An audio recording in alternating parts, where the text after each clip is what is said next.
Hello एमर्स, एक बार पुनः हम लोग आ गए हैं अपने लेक्चर को आगे बढ़ाने के लिए। तो जैसा कि आप सभी लोग जानते हैं, हम लोगों का जो चैप्टर चल रहा है मैकेनिकल प्रॉपर्टी ऑफ फ्लूइड्स, इसमें हम लोग अभी तक जो पोर्शन कंप्लीट किए हैं वो लगभग ज़्यादा ही अच्छा रहा। अब यानी कहने का मतलब है कि अभी तक हम लोगों ने फ्लूइड्स की जो जो प्रॉपर्टी पढ़ी है लगभग अच्छी रही है, लेकिन अब हम कुछ और नया पढ़ने जा रहे हैं। ठीक है, आखिर ये क्यों, तो चलिए समझते हैं। मेनली अभी तक हम लोग जो पार्ट पढ़ रहे हैं वो एक्चुअल में स्टैटिक का पार्ट था। स्टैटिक का पार्ट मतलब स्टैटिक फ्लूइड जो था रुका हुआ था। दैट मीन्स जब फ्लूइड रुका हुआ था तब जो जो प्रॉपर्टी थी वो हम लोगों ने डिटरमाइन कर ली। ठीक है, क्लियर है? बिल्कुल। अब हम ये देखेंगे कि यदि फ्लूइड रन कर रहा होगा, मोशन कर रहा होगा, तब फ्लूइड के अंदर कौन कौन सी प्रॉपर्टीज होंगी। ठीक है, अब हम डायनामिक की ओर बढ़ चुके हैं। मेनली अगर बात करोगे आप, तो हम पूरे फ्लूइड को एक तरीके से अगर देखें तो एक्चुअल में चलता है फ्लूइड मैकेनिक्स। मतलब पूरे फ्लूइड के बारे में समझना, दैट मीन्स आप क्या पढ़ रहे हो, फ्लूइड मैकेनिक्स। और फ्लूइड मैकेनिक्स 3 पार्ट में आपको मिलेगा। एक तो मिलेगा आपको फ्लूइड स्टैटिक्स, दूसरा आपको मिलेगा फ्लूइड काइनामेटिक्स एंड फिर मिलेगा आपको फ्लूइड डायनामिक्स। ठीक है, यानी पूरे फ्लूइड के मैकेनिज्म को समझना है तो आपको 3 पोर्शन पढ़ने पड़ेंगे फ्लूइड के। एक तो फ्लूइड स्टैटिक, दूसरा फ्लूइड काइनेमेटिक्स और तीसरा फ्लूइड डायनामिक्स। फ्लूइड स्टैटिक मतलब जब फ्लूइड आपने यूज किया है रेस्ट पर हो। ठीक है, जब फ्लूइड रेस्ट पर हो। और काइनेमेटिक मतलब जब फ्लूइड मोशन में हो। तो फ्लूइड रेस्ट में है तब तो फ्लूइड स्टैटिक्स, फ्लूइड मोशन में है तो फ्लूइड काइनेमेटिक्स। और यदि इसी मोशन के साथ हम ऐड कर दें किसको, फोर्स को, दैट मीन्स फोर्स के भी बारे में समझ लें कि दैट मीन्स जब फ्लूइड क्या कर रहा है, मोशन कर रहा है, तो उस दौरान कौन कौन सी फोर्सेस आ रही हैं, उन फोर्सेस को भी हम एनालिसिस करने लगे तो वो हम किस में चले जाते हैं, फ्लूइड डायनामिक्स में। एक्चुअल में फ्लूइड काइनेमेटिक्स और फ्लूइड डायनामिक्स क्या है, सिमिलर पार्ट है। यदि आप फ्लूइड डायनामिक्स समझ रहे हो तो इसका मतलब आप फ्लूइड काइनेमेटिक्स वो भी क्या कर लोगे, इजीली समझ लोगे। समझ पा रहे हैं? दैट मीन्स हमारे पास जो फ्लूइड की मैकेनिज्म को समझने के तरीके हैं वो कितने हैं, 3। या तो फ्लूइड को आप रेस्ट पे रखो, या तो फ्लूइड को मोशन में रखो, और अगर फोर्स के साथ एनालाइज करोगे तो फ्लूइड डायनामिक्स। ठीक है, अब तक जो हमने पार्ट पढ़ा है, यानी अब तक जो कहानियां, अब तक जो प्रॉपर्टीज पढ़ी हैं, वो एक्चुअल में किसका पार्ट है, फ्लूइड स्टैटिक्स का पार्ट है। जहां पे हम लोगों ने देखा कि भैया जब फ्लूइड रेस्ट में है तो कितना प्रेशर लगा रहा है एक एक पॉइंट पे, यस और नो, कंटेनर पे कितना प्रेशर एक्सर्ट करेगा, ये भी हम समझ लिया। हम लोगों ने समझा ना कि फ्लूइड कितना प्रेशर एक्सर्ट करेगा जब वो केस में है, रेस्ट में है। फिर जब ये रेस्ट में है तो उस दौरान क्या क्या इसके अंदर चमत्कारिक गुण है वो भी हम लोगों ने समझा। और इसमें सबसे ज़्यादा मोस्ट इंपॉर्टेंट हम लोगों ने 2 लॉज पढ़े हैं, 2 नियम पढ़े हैं, 2 सिद्धांत पढ़े हैं। एक तो पास्कल साहब का और दूसरा आर्किमिडीज साहब का। दोनों ने अलग अलग तरीके से हम लोगों को अलग अलग बातें बताई फ्लूइड के बारे में, है ना। तो एक तो पास्कल्स लॉ और तीसरा आर्किमिडीज, है ना, आर्किमिडीज प्रिंसिपल। तो ये दोनों के दोनों बहुत ही क्या थे, चमत्कारिक नियम थे जब फ्लूइड रेस्ट में था। लेकिन अब हमारी बारी आ चुकी है फ्लूइड डायनामिक्स पढ़ने की, जहाँ पे हम देखेंगे कि फ्लूइड क्या कर रहा होगा, रन कर रहा होगा। तो चलिए आज स्टार्ट करते हैं हम लोग फ्लूइड डायनामिक्स को। ओके, तो आज हम बात करेंगे फ्लूइड डायनामिक्स की।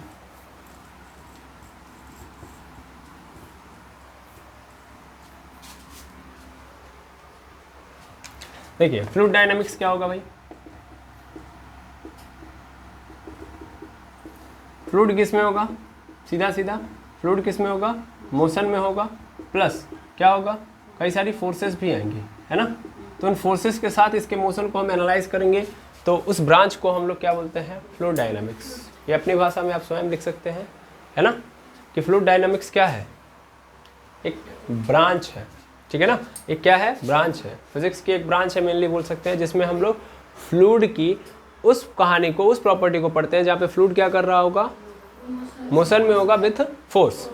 ठीक है ना, विथ फोर्स आएगा तभी मोशन आएगा, वो सीधी बात है। लेकिन जब ये फ्लूइड मोशन करेगा तो कई सारे फोर्सेस नजर आएंगे। जैसे मैं एक फोर्स बता रहा हूँ आपको, विस्कस फोर्स, विस्कस फोर्स। जब पानी क्या कर रहा होता है, दौड़ रहा होता है, तो पानी की लेयर्स के बीच में एक फोर्स जनरेट होती है जिसको हम लोग विस्कस फोर्स या श्यान बल कहते हैं। और ये तभी आएगा जब पानी रन कर रहा होगा, मोशन कर रहा होगा, है ना। तो इस फोर्स के साथ अगर हम फ्लूइड के बारे में बात कर रहे हैं कि जब वो मोशन कर रहा है तो उसी ब्रांच को, मतलब अगर हम इन सब प्रॉब्लम को डील कर रहे हैं कि जहाँ पे फ्लूइड मोशन कर रहा है विथ फोर्स, ठीक है, तो इस डीलिंग को हम लोग कहाँ करते हैं, फ्लूइड डायनामिक्स में, ठीक है ना।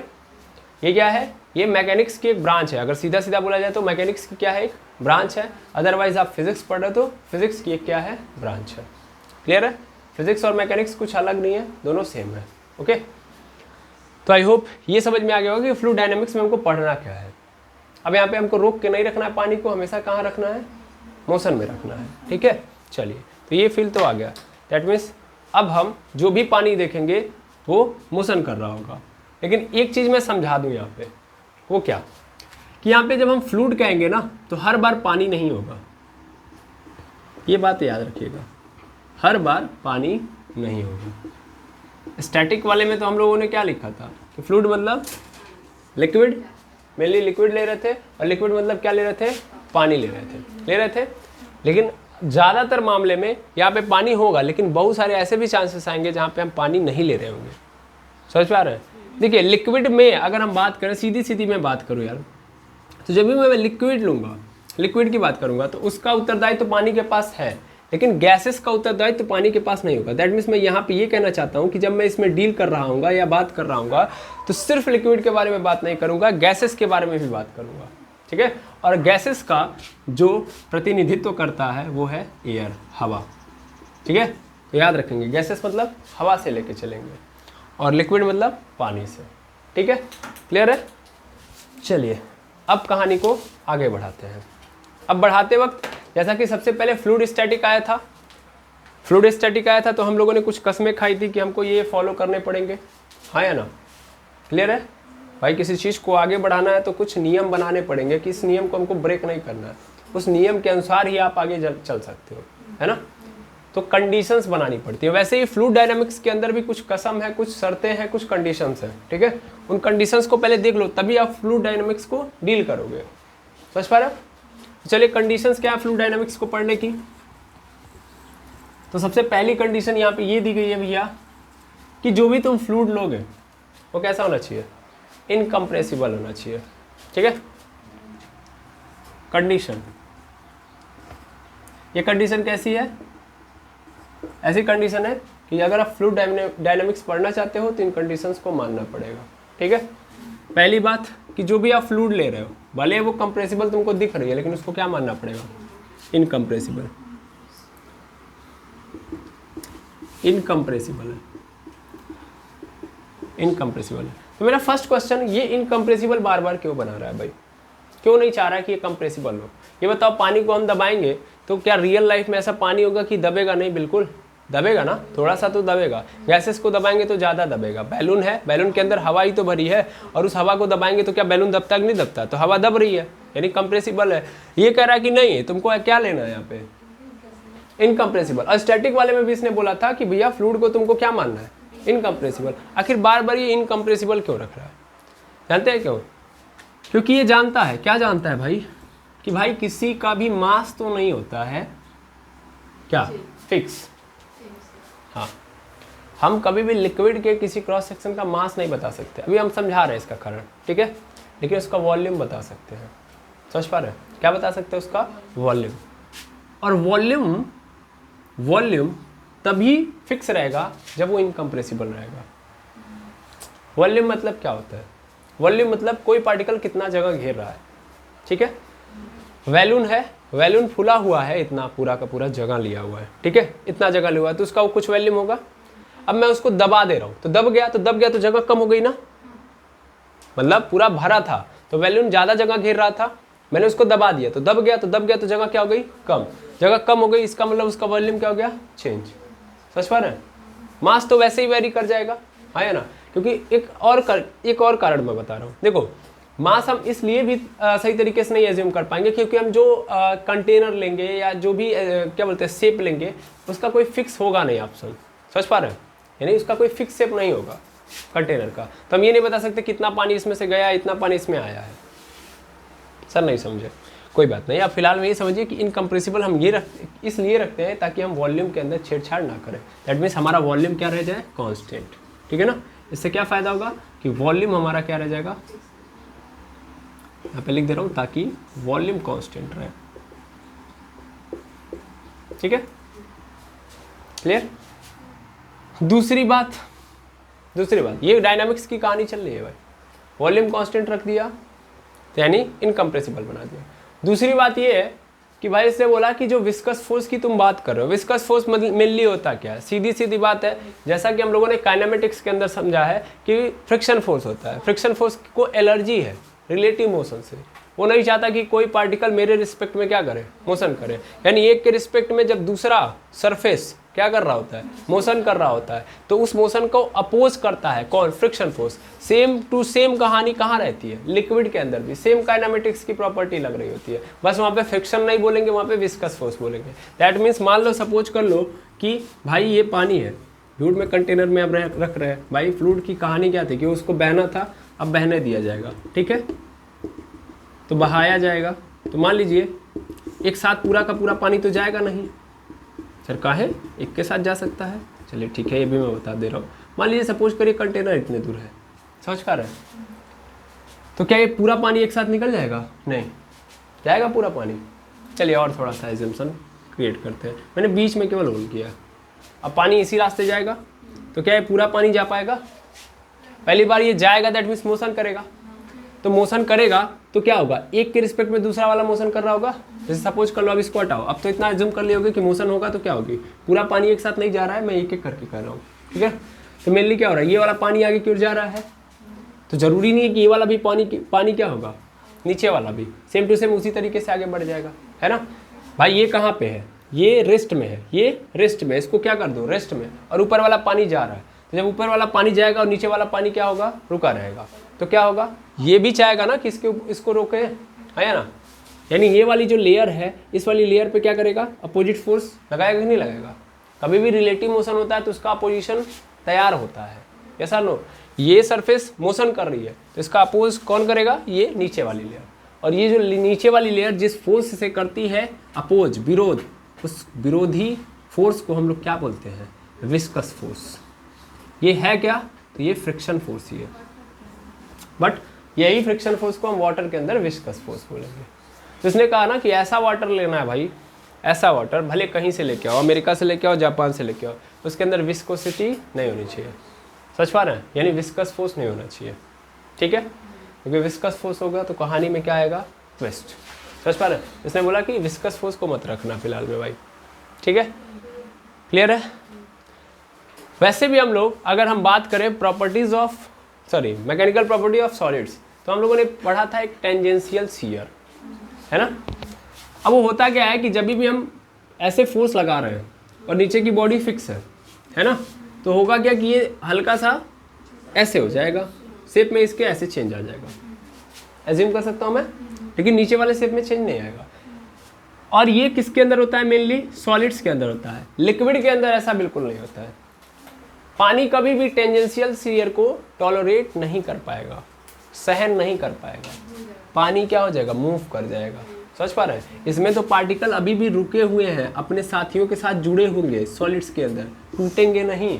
लेकिन लिक्विड के अंदर पानी बह जाएगा। जो ही क्या लगाएंगे हम लोग, शियर फोर्स। शियर फोर्स बोल सकते हैं, बिल्कुल सर।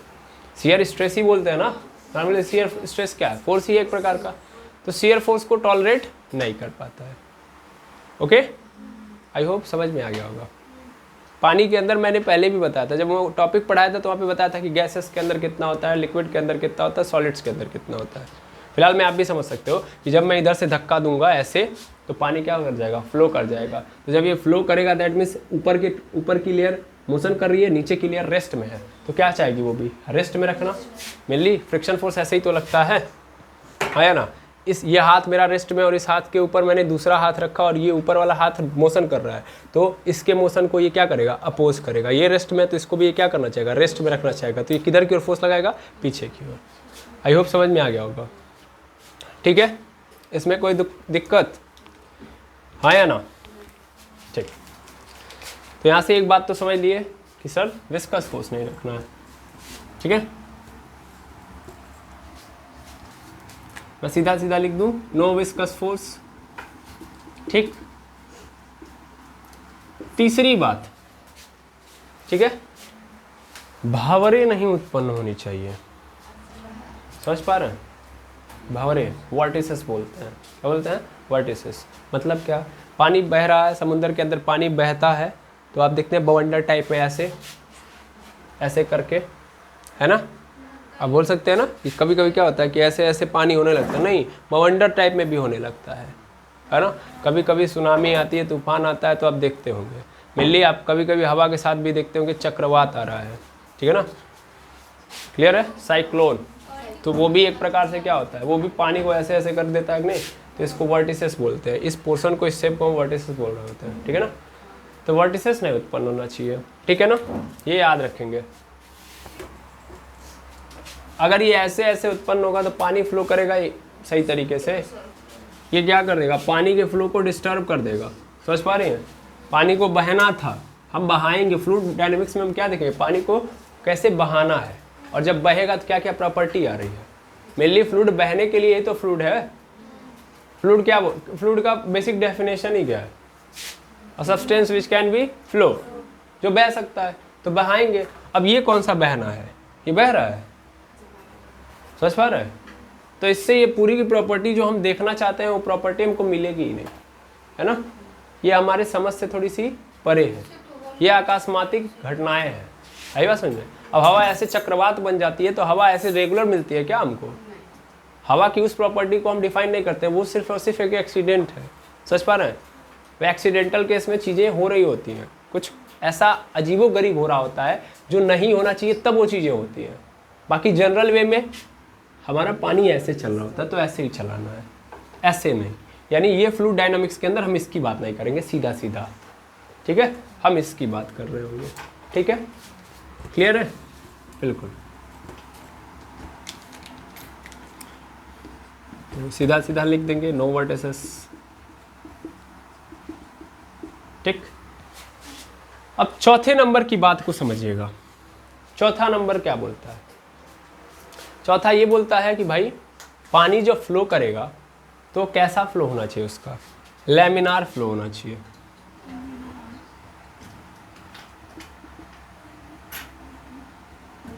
समझ में आ गया होगा आपको?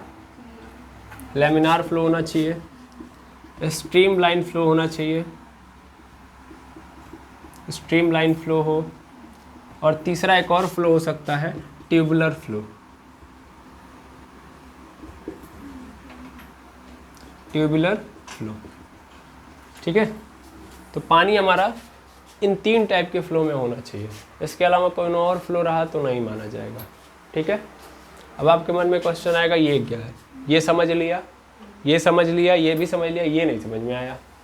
मेनली ये तीनों नाम एक ही है, laminar flow, streamline flow, tubular flow, या इसी को स्ट्रेट फ्लो भी बोल दो तो भी कोई दिक्कत नहीं है, ठीक है, स्ट्रेट फ्लो। अब मतलब क्या है ना, मेनली पानी का फ्लो। मैं यहाँ से अब आगे बढ़ूंगा ना, तो सबसे पहले फ्लो पढ़ाऊंगा, तो मुझे लगता है सबसे पहले फ्लो समझ जाना चाहिए, ये ज़्यादा इंपॉर्टेंट मुझे लगता है, ठीक है।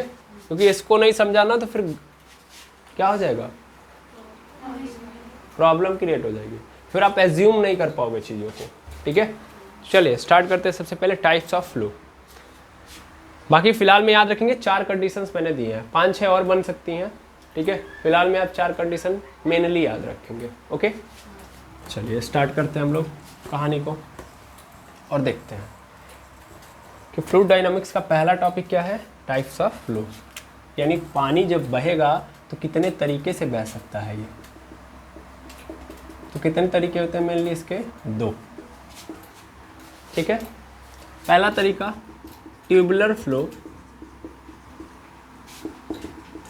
और दूसरा तरीका टर्ब्यूलेंट फ्लो, ठीक है। इसी ट्यूबुलर फ्लो को ही हम लोग क्या बोलते हैं, स्ट्रीम लाइन फ्लो भी बोल रहे होते हैं, स्ट्रीम लाइन फ्लो, और इसी को हम लोग लैमिनार फ्लो भी बोलते हैं, लैमिनार बोलते हैं मेनली, ठीक है। होता क्या है, बहुत आसान है। है ना? क्या है? बहुत आसान है। अब आसान करने के लिए थोड़ा सा पहले टफ कर लेता हूँ, फिर बात करता हूँ, ठीक है? तो सबसे पहले स्ट्रीमलाइन फ्लो समझिएगा। मान लीजिए एक पाइप में पानी जा रहा है, यानी पानी बह रहा है। ध्यान देंगे, पानी को बहाना है इस पर, ठीक है? तो पानी बह रहा है और पानी कुछ इस तरीके से बह रहा है कि सपोज कर लो कि ये एक पार्टिकल है, इसके जस्ट पीछे एक दूसरा पार्टिकल है, पानी का पार्टिकल है ये, ठीक है? अलग से मैंने कंकड़ पत्थर नहीं डाला है, ये सब पानी के पार्टिकल है। तो कुछ इस तरीके का फ्लो जिसमें हर पार्टिकल अपने से आगे वाले को देखते हुए चल रहा है। नहीं समझे सर? ये वाला पार्टिकल है, ये कैसे जा रहा है? ऐसे। तो जैसे जिस दिशा में ये जा रहा है, ये वाला भी जस्ट उसको कॉपी करते हुए आगे चल रहा होगा। समझ पा रहे हैं? यानी इसमें हर पार्टिकल एक पर्टिकुलर डायरेक्शन में चल रही होगी, ठीक? और अगर ये ऐसा चल रहा है तो हमको ना बड़ा आसान है एज्यूम करना। जैसे ये पार्टिकल अभी यहाँ है, ठीक है? तो कुछ देर बाद ये कहाँ पे होगा? सर यहाँ पे आएगा, है ना? ऐसा नहीं होगा कि ये वाला पार्टिकल कहाँ चला है, यहाँ पे। समझ पा रहे हैं? इसको मैं सीधा बोलूँ तो स्ट्रेट लाइन फ्लो बोलूँगा। क्या बोलूँगा? स्ट्रेट लाइन फ्लो है ना। हर पार्टिकल एक दूसरे पार्टिकल को क्या कर रहा है? कॉपी करते हुए चल रहा है, ठीक है? हर पार्टिकल की एक फिक्स डायरेक्शन है, क्लियर है? और हर पार्टिकल एक फिक्स पॉइंट पे एक फिक्स वेलोसिटी के साथ चल रहा है। ये भी समझ लो। मतलब सपोज कर लो यहाँ पे वेलोसिटी v1 है, यहाँ पे वेलोसिटी v2 है। तो जब ये a पॉइंट पे है और ये वाला b पॉइंट पे है, तो b पॉइंट पे v1 है, a पॉइंट पे v2 है। तो जब ये a पॉइंट से b पॉइंट पे जाएगा तो इसकी वेलोसिटी क्या हो जाएगी? v1 हो जाएगी। समझ पा रहे हैं? तो एक पर्टिकुलर पॉइंट पे वेलोसिटी भी क्या हो जाती है? फिक्स। समझ पा रहे हैं? नहीं समझ में आया ना? समझ में आया? अभी नहीं फील आया होगा, अभी फील आता है। एक सेकंड रुकिएगा। मेनली क्या होता है? नल देखे हैं? नल नहीं देखे होंगे, हमको पता है। आप लोग यहाँ रहते नहीं ना, दिक्कत ये है। बड़ी जिम्मेदारी हम भी ले लिया आप लोगों को पढ़ाने की। मेनली देखेंगे नल ऐसा होता है इंडिया के अंदर, अगर आप देख पाएंगे तो।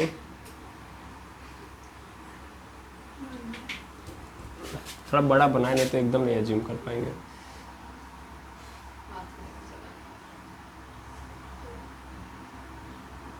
मेनली ऐसे नल आपको मिलेंगे, ठीक है? ऐसा नल है। हाँ सरकारी, हम लोग सरकारी है और बगल में आप लोग देख ही रहे होंगे। मजबूरी आप लोग के लिए आरओ वाटर मंगवाना पड़ता है, बाकी आप लोग आरओ वाटर भी नहीं पीते होंगे, हमको पता है, फ्रिज का पानी पीते हैं, ठीक है? अब यहाँ तक इतना एज्यूम करिए। यहाँ से तो पूरा हैंडल वैंडल लगा होता है, ठीक है? यहाँ से हम हैंडल टर्बुलेंट फ्लो को हटा देते हैं ताकि आपको समझ में आ जाए। प्रयास करते हैं, हम बना देंगे तो अच्छी बात है। ये हैंडल होता है यहाँ पे, ठीक है? ऐसे ना इसको ना प्रेशराइज किया जाता है। हैंडल थोड़ा सा बड़ा अजीबोगरीब हो गया है, इसको सीधा कर दें, नहीं तो ऐसे तो हम प्रेशर ही नहीं जनरेट कर पाएंगे। मेनली हैंडल कुछ ऐसा होता है, ठीक है? तो इससे हम क्या करते हैं, इसको नीचे की ओर पुश करते हैं, तो फिर क्या होता है? पानी ऊपर की ओर आता है। देखिएगा यहाँ भी लगेगा, यहाँ भी फ्लूइड डायनामिक्स का खेल है, प्रेशर का खेल है। समझ पा रहे हैं? बड़ा मजा आने वाला है। तो देखिए पानी आता है। अब सपोज करिए पानी आपने बहुत मैं ऐसे एज्यूम कर सकता हूँ कि बहुत थोड़ा सा पानी ऊपर आ रहा है, ठीक है? तो ये पानी अब यहाँ से, यहाँ वाला मैकेनिज्म नहीं सीखना, यहाँ वाला मान लीजिए आपने थोड़ा सा प्रेशर डाला, या छोड़ो यार, इतना एज्यूम करिए थोड़ा सा पानी आ रहा है। जब थोड़ा पानी आता है, मतलब बूंद बूंद में पानी आता है, तो पानी जो होता है टिप टिप टिप करके नीचे आता है, और उस पानी के पीछे वाला जो पार्टिकल होता है वो भी उसी को पकड़ के आता है। जब धीरे धीरे पानी आ रहा है तो एकदम सीधी रेखा में पानी आ रहा होता है, मोशन कर रहा होता है, यस और नो? उसी को हम लोग स्ट्रीमलाइन मोशन कहते हैं या स्ट्रीमलाइन फ्लो कहते हैं। और जब पानी पूरा फुल, अब पूरा कर दीजिए इसको फुल, तो क्या होता है? पानी एकदम सीधी रेखा में नहीं आता, इधर भी जा रहा होता है, इधर भी जा रहा होता है, इधर भी, उधर भी, उधर भी, यस और नो? यानी हर जगह पे अलग अलग, है ना? यानी पार्टिकल रैंडमली मोशन कर रहे होते हैं, तब रैंडम फ्लो कर रहे होते हैं। दैट मीन्स यहाँ वाला पार्टिकल यहाँ भी आ सकता है, मतलब यहाँ से निकला पानी, यहाँ से ये वाला पार्टिकल यहाँ से निकला है इस पॉइंट से, तो इसको कहाँ जाना चाहिए? सीधा ये यहाँ ना के यहाँ भी हो सकता है, आ जाए, ठीक है? तब उस कंडीशन में उस फ्लो को हम लोग टर्बुलेंट फ्लो बोलते हैं। समझ में आया? टर्बुलेंट फ्लो, आई होप समझ में आ गया होगा। तो टर्बुलेंट फ्लो में क्या होता है, पानी के जो पार्टिकल है रैंडमली मोशन कर रहे होते हैं। और स्ट्रीमलाइन मोशन का मतलब या लेमिनार मोशन का फ्लो का मतलब क्या होगा कि पानी के पार्टिकल एक पर्टिकुलर डायरेक्शन में मोशन कर रहे होंगे, ठीक है ना। यानी एक पार्टिकल जिस डायरेक्शन में जाएगा दूसरा वाला उसके पीछे वाला पार्टिकल उसी डायरेक्शन में जाएगा, है ना। और हम प्रेडिक्ट भी कर सकते हैं कि भैया ये वाला पार्टिकल अभी यहाँ है तो फिर बाद में दूसरा पार्टिकल कहाँ पे होगा। आई होप समझ में आ गया होगा। क्लियर है? No are yes? गुड, ठीक है। तो इस तरीके से समझ गए होंगे आप कि टर्बुलेंट फ्लो और ट्यूबुलर फ्लो कहाँ पे होता है, क्या होता है। हमको कौन सा फ्लो लेके चलना है? टर्बुलेंट फ्लो, जिसमें हम लोग वेलोसिटी तक को प्रेडिक्ट कर सकते हैं, उसके साथ साथ उसके पोजीशन तक को प्रेडिक्ट कर सकते हैं पार्टिकल के, ठीक है। ट्यूबुलर वाले में, ठीक है ना। टर्बुलेंट वाले में हम कुछ भी एज्यूम नहीं कर सकते। वेलोसिटी क्या होगी भगवान जाने, पोजीशन क्या होगी उस पार्टिकल की वो भी भगवान जाने। अब दूसरी एक अनोखी बात ये समझिएगा कि ये पार्टिकल सीधा जा रहा है, इसके नीचे भी पार्टिकल जाएंगे, समझ पा रहे हैं। तो इसके कारण जानते हैं क्या, ये लेयर बना के चल रहे होते हैं, एक एक लेयर बना रहे होते हैं, है ना। ये लेयर बना के चल रहे होते हैं, यानी एक लाइन, ऐसे सीधी बोलो ना, लेयर भी हटाओ, एक लाइन बना के चल रहे होते हैं पार्टिकल, एक लाइन में चल रहे होते हैं। और कंडीशन ये है इनकी स्ट्रीमलाइन कंडीशन, स्ट्रीमलाइन फ्लो की कंडीशन ये है कि एक लाइन दूसरे लाइन में नहीं जानी चाहिए, समझ में आया ना। ये वाली लाइन इधर नहीं आएगी और ये वाली लाइन इधर नहीं जाएगी, ठीक है। ये पार्टिकल इस वाली लाइन के अंदर नहीं आएगा। जैसे आप लोग देखते हैं ना, प्रेयर करते हैं, प्रेयर करते वक्त पता नहीं आप लोग करते होंगे कि नहीं। मेनली हम लोग के वहाँ क्या होता है ना कि जब विद्यालय स्टार्ट होता है तो स्टार्ट होने से पहले क्या होता है, प्रेयर होता है, ठीक है। प्रेयर कराया जाता है, प्रार्थना कराई जाती है। तो प्रार्थना में क्या होता है कि मेनली हम लोग विश मांग रहे होते हैं कि भाई हम अच्छे मार्ग पे चल पाए या अच्छी बुद्धि मिले, भगवान से प्रेयर कर रहे होते हैं, ठीक है। मेनली आप लोगों को शायद पता होगा कि जो मतलब हम लोग ज्ञान ले रहे हैं तो ज्ञान के लिए जो मेन उत्तरदायित्व दिया गया है वो सरस्वती माता को दिया गया है। तो शुरुआत में जब हम स्टार्ट करते हैं पढ़ाई विद्यालय में जाने से पहले, यानी विद्यालय में पहुंचते हैं, स्टार्ट होती है क्लासेस, उसके पहले हम लोग क्या करते हैं, उनको पहले एक बार क्या करते हैं, स्मरण करते हैं, याद करते हैं, उसके बाद स्टार्ट करते हैं पढ़ाई। तो प्रेयर में क्या होता है, मेनली प्रेयर में ही आप ज़्यादातर देखेंगे कि लाइन लगती है, ठीक है।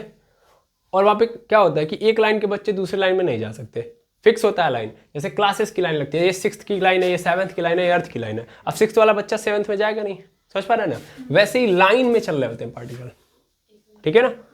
अब उस लाइन का पार्टिकल दूसरे लाइन में नहीं जा सकता, 6th वाला बच्चा 7th में नहीं जा सकता, वैसे ही यहाँ पे हो रहा होता है। आई होप समझ में आ क्या होगा, क्लियर है, बिल्कुल। चलिए, तो streamline flow and turbulent flow क्या होता है आपको समझ में आ गया। अच्छा, आपके कहने का मतलब है कि अगर मोशन स्लो होगा तभी ये पॉसिबल है, अदरवाइज ये पॉसिबल नहीं है ना। ऐसा बिल्कुल नहीं है। बात है इफेक्ट की, ठीक है, बात है प्रेशर की। सब गेम प्रेशर, ऐसा नहीं है कि ये बताइए स्ट्रीमलाइन फ्लो होता है कैसे, मतलब समझिएगा। आप लोग कभी देखिए, ये तो बहुत ज़्यादा एज्यूम करना पड़ेगा आपको। खेत में पानी चलता है, ठीक है ना, हमारे वहाँ गाँव में खेत है, खेतों में पानी चलता है ना, तो कैसे चलता है, पाइप से पानी एक खेत से दूसरे खेत में, मतलब मान लीजिए इंजन यहाँ पे है, वैसा तो नहीं कि खेत खेत में इंजन लगा रहेगा, है ना। एक पर्टिकुलर जगह पे क्या होती है, पंपिंग की जाती है, ठीक है ना, बोरिंग की जाती है। अब मान लीजिए बोरिंग यहाँ पे है और हमारा खेत यहाँ पे है, ठीक है। अब यहाँ से हमको पानी ले जाना पड़ेगा, तो पानी के लिए ना एक पाइप आती है, जैसे कार वॉश करने के लिए छोटे छोटे पाइप्स होते हैं, वैसे मोटी मोटी पाइप्स आती है, ठीक है। इस मशीन से, ठीक है, हम लोग क्या बिछा देते हैं, यहाँ से लेके यहाँ तक पाइप बिछा देते हैं, ठीक है। ये पाइप इससे कनेक्टेड होती है और यहाँ का जो पानी होता है, कहाँ का पानी, इस पंप के अंदर से जो पानी आता है वो पानी इस पाइप रास्ते इस खेत तक जाता है। तो कभी आप एज्यूम करिएगा, नॉट एज्यूम करिएगा, यहाँ पे एज्यूम नहीं करना, देखिएगा, ठीक है। आज खाली होइएगा, अभी तो सीजन चल रहा है, इसके बाद पानी चलेगा मे बी, अगर बारिश ना हुई तो फिर देखेंगे ना, तो वहाँ पे ना अगर बीच में कहीं गैप होता है ना, तो गैप ना एकदम ट्रैवल कर रहा होता है। स्टार्ट हुआ यहाँ से, सपोज करिए इस बोर से स्टार्ट हुआ, यहाँ पे हल्का सा क्या रह गया, पाइप के अंदर यहाँ पे गैप रह गया, पानी जब जा रहा है तो ये जो गैप है, गैप पाइप के अंदर नहीं है, पानी के अंदर वो गैप है, ठीक है। तो वो दिखाई देगा और वो गैप क्या होगा, स्ट्रेटली फ्लो कर रहा होगा। जबकि आपको पता है कि पानी जो होगा पाइप के अंदर जो जा रहा है हाई प्रेशर से जा रहा है ना। लेकिन उसके बाद भी वो गैप क्या कर रहा है, सीधे सीधे ट्रैवल कर रहा है। समझ पा रहे हैं? तो उससे क्या नज़र आ रहा है, वो कैसा कैसा फ्लो है, वो स्ट्रीमलाइन फ्लो है। यस और नो? पानी के पार्टिकल इधर से उधर नहीं गए। हाँ, जब वो निकले वहाँ से, जब ये इस पाइप से यहाँ से निकले, तब हो सकता है कि इधर से उधर पार्टिकल हो जाए, है ना। बाकी यहाँ से यहाँ तक ये जब आएंगे चलेंगे, तब तक ये कैसे रहेंगे, स्ट्रेट रहेंगे। लेकिन जब बाहर निकलेंगे विद द हाई प्रेशर, तब मे भी हो सकता है कि वो इधर से उधर जाएंगे। और ऐसा क्यों होता है ये भी आपको धीरे धीरे समझ में आ जाएगा। ठीक है, क्लियर है? तो आई होप आपको स्ट्रीमलाइन प्रेशर या स्ट्रीमलाइन फ्लो और टर्बुलेंट फ्लो समझ में आ गया होगा। लिखने की जरूरत है, जो जो बातें मैंने बोली इसमें पहले समझना जरूरी है। ठीक है ना? क्या समझना जरूरी है?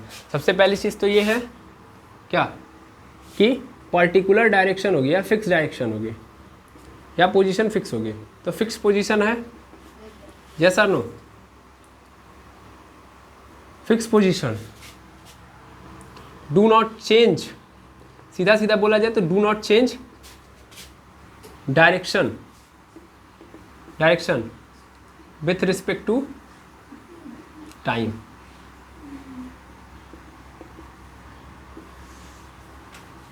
With respect to time, time के रिस्पेक्ट में क्या नहीं होता है, डायरेक्शन चेंज नहीं होता है। और ये सब बातें जो मैं लिख रहा हूं, for point of a liquid, चलिए बाद में लिख दूंगा। अच्छा, नल हटा देते हैं। ठीक है, ये जो बातें मैं लिख रहा हूँ यहाँ पे, सब बातें किसके लिए हैं, एक पॉइंट के लिए है, एक लिक्विड के पॉइंट के लिए। लिक्विड के अंदर, लिक्विड क्या है, बहुत सारे छोटे छोटे मॉलिक्यूल से मिलकर बना होगा। पानी का मॉलिक्यूल्स होगा तभी तो लिक्विड बनेगा। तो एक मॉलिक्यूल को एक मैं पॉइंट मान सकता हूँ ना, वही मैं बोल रहा हूँ।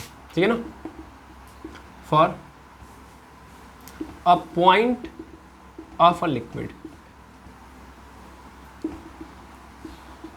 ठीक है, फिक्स पोजीशन होगी उस पॉइंट की, do not change direction with respect to time. और तीसरा क्या होगा, फिक्स वेलोसिटी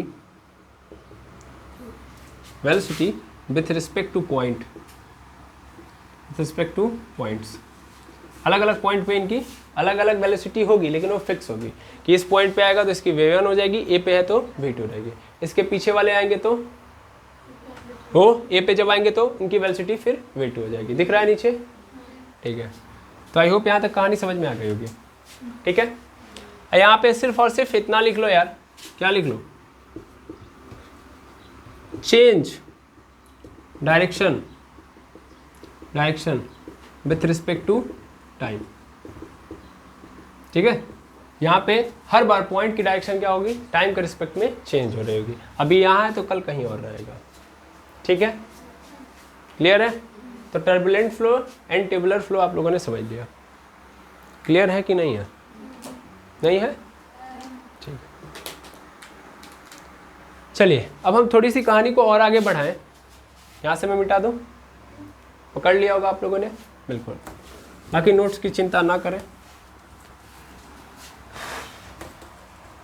किन्हीं भी क्लासेस की आपको नोट्स चाहिए कमेंट करें, एक एक शब्द मिलेंगे आपको। चलिए आगे देखेंगे हम लोग। अब आगे देखेंगे कि भैया अगर एक पानी है, मतलब फ्लूइड है, सॉरी पानी छोड़िए, फ्लूइड है, तो उस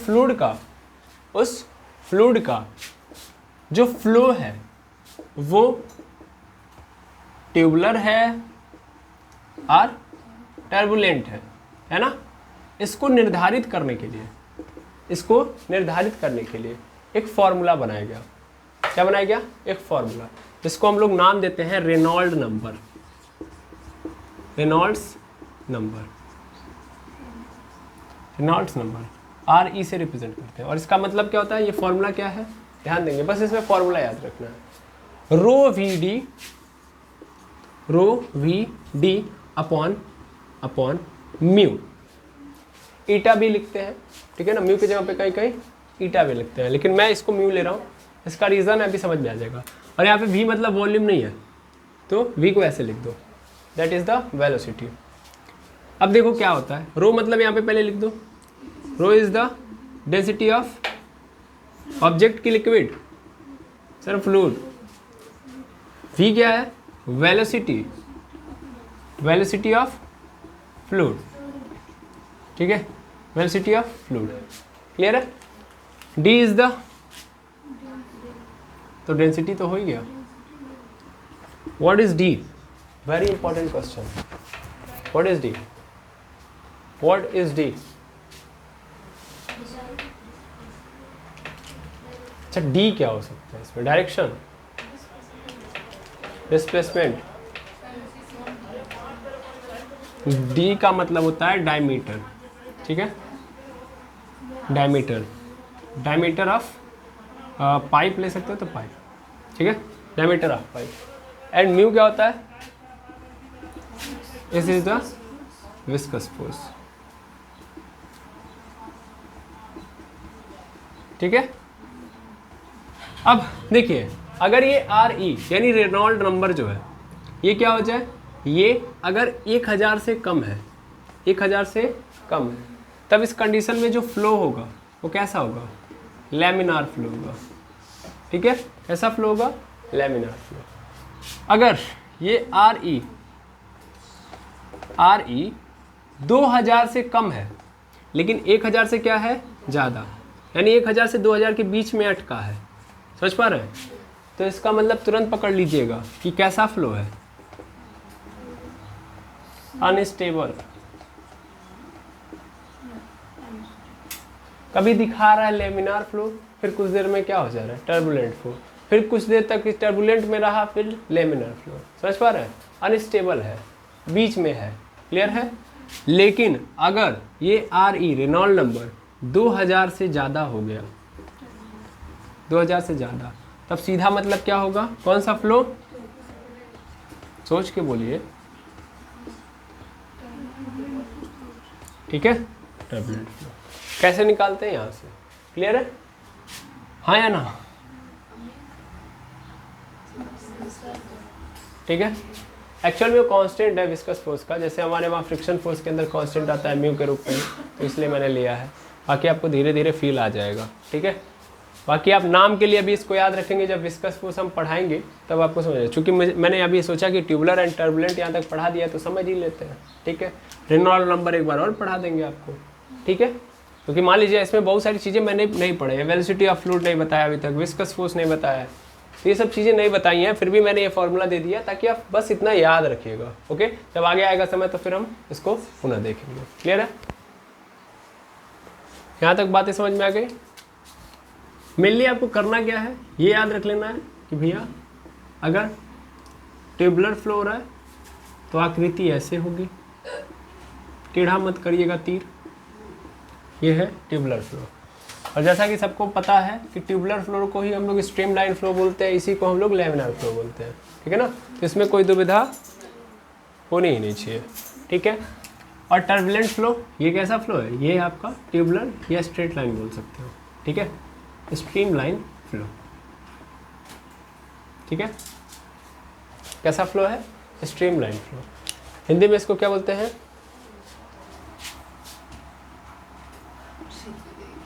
धारा रेखी प्रवाह, सॉरी, ठीक है। और उसके बाद आता है टर्बुलेंट, इसको हम लोग बोलते हैं प्रक्षुब्ध प्रवाह,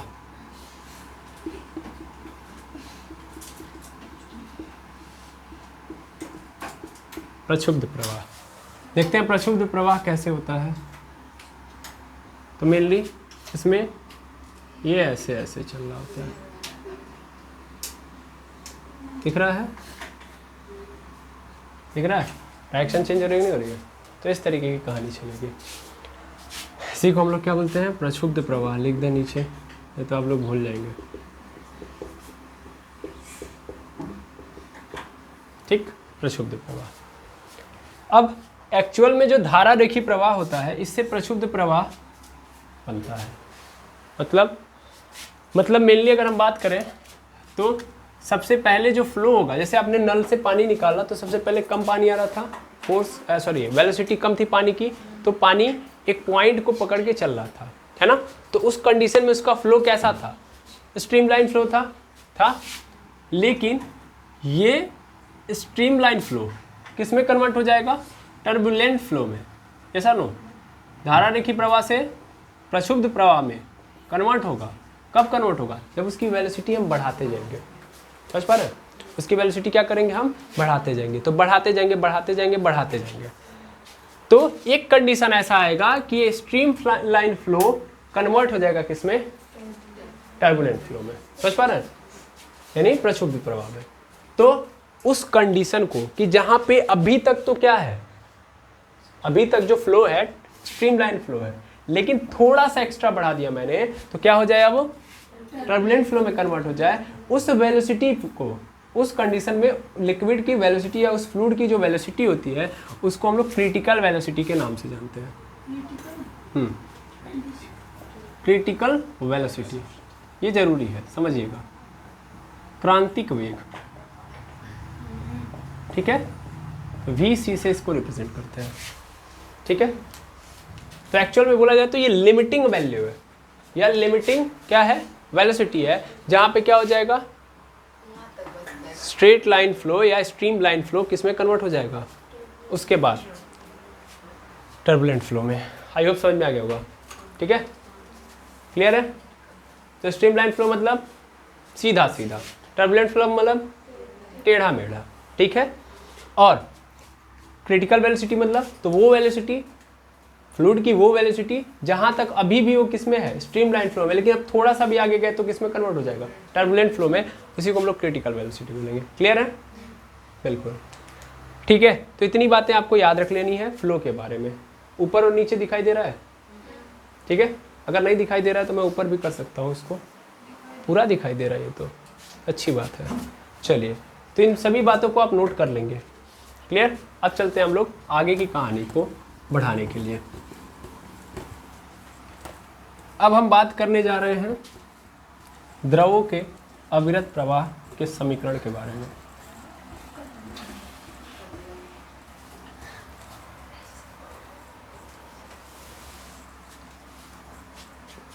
ठीक है, यानी equation of continuous flow of liquid. ध्यान दीजिएगा, पहले ही बोल दिया लिक्विड का ये, ठीक है, लिक्विड की बात कर रहा है, ना कि एयर की यानी गैस की। द्रव के अविरत प्रवाह का समीकरण, ठीक है। चलिए, बहुत अच्छा चल रहा है, ध्यान दीजिएगा। अब कोई भी समीकरण बनाना है, कोई भी एजम्पशन, कोई भी कंडीशंस बनानी है, कोई भी नियम बनाना है, कोई भी कुछ भी करना है, भाई एक नियम होना चाहिए, है ना। बिना नियम के कुछ नहीं चलता है, ठीक है। तो किसी चीज़ को आगे बढ़ाना है तो उसके लिए नियम चाहिए। तो ऐसे यहाँ भी कुछ नियम लेने पड़ेंगे, है ना। और वो नियम क्या है, अश्यान होना चाहिए, यानी नॉन विस्कस लिक्विड होना चाहिए, ठीक है, नॉन विस्कस लिक्विड, ठीक है। दूसरा, असंपीड्य होना चाहिए, जो आपका लिक्विड है, जो द्रव है, वो कैसा होना चाहिए, असंपीड्य। वही बात जो पहले बोली है, ठीक है। तो इनकम्प्रेसिबल,